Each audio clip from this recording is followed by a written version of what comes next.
Thank you very much, Deputy Speaker. Deputy Speaker, on Tuesday this week, the Coalition had its party room meeting. And instead of spending the time that they so desperately need talking about the critical issues that confront this country and the government's total lack of economic political leadership, instead the party room spent most of that meeting debating what is called in Australia the Safe Schools Coalition, which is, believe it or not, a mental health program which is aimed at helping young people who identify as LGBTI from being more accepted in their school communities. Now, Deputy Speaker, I want Australians to understand what it is that the Safe Schools Coalition does and why it is such a necessary part of the life of young people in Australia today. As members of Parliament, one of the most important things that we need to do is understand the people who live in our community who might be at risk. And one of the things that is very clear when we look at all the evidence that we have is that one of the most at-risk groups of people in our community to mental illness and serious mental health problems are young people who identify as LGBTI. These young people are 6 times more likely to attempt suicide than other young people. And Deputy Speaker, one of the most gut-wrenching things that you can hear about this is that the average age of the first suicide attempt for these young people is 16. Now, Deputy Speaker, when you read about the type of treatment that some of these young people are subjected to in their school environment, it is absolutely stomach-churning to hear. And I don't want to upset anyone in the House, but we're talking here about things like faggot being written on people's lockers, people being spat on in the schoolyard, and young people being told that they have to leave their football team, all because of their sexual orientation or their gender. Now, Deputy Speaker, I don't think there's anyone in this country, surely, who understands this, who could see that there's not a need here for us to help schools manage these problems. And the Safe Schools Coalition, Deputy Speaker, unlike what is being reported by the Corey Bernardis of this world, is not some sort of Marxist political agenda.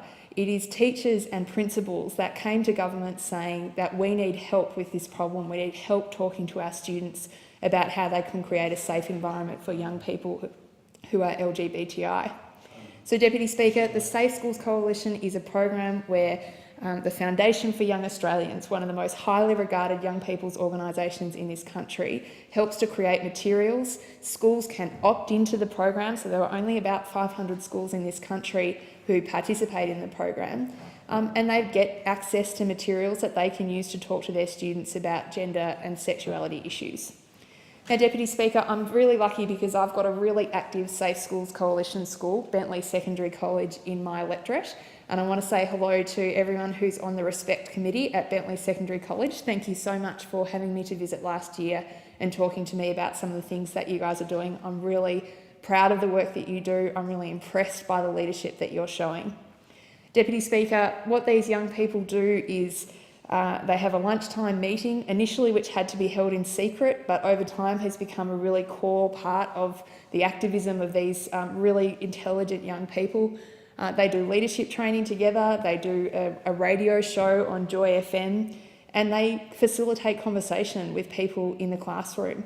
And they've talked to me about the difference that that has made to the sort of casual homophobia that they were seeing in the schoolyard, which really has become very unacceptable in the schoolyard now. And I think most Australians would agree that that's a really good thing. Now, Deputy Speaker, some might say, what's the big fuss? You know, the Prime Minister has said after this, what sounds to be a terribly robust discussion in the party room, that there'll be a review of the Safe Schools Coalition.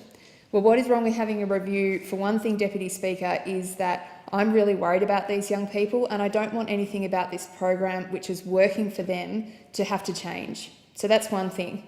But also, Deputy Speaker, it is just so disappointing because, you know, the coalition is always going to have its fringe elements and it's always going to have its people in its ranks who come from the religious right. And that's fine because this parliament is a broad church and lots of different voices should be heard. But it is incumbent on the Prime Minister, of the leader of that party and the leader of this country, to rein these behaviours in, not to legitimise them by saying that this is now going to be the view of that party room. So, Deputy Speaker, one of the things I'm most concerned about and most disappointed by is the failure of leadership shown by our Prime Minister, who should have said enough's enough, this is a serious issue, And instead of calling into question what these young people are doing, let's give them the respect and the admiration that they deserve, because they're doing something no generation of Australians has been able to do before, and that's acknowledge the complexity of these issues and seriously tackle them. The member's time has expired. I thank the member for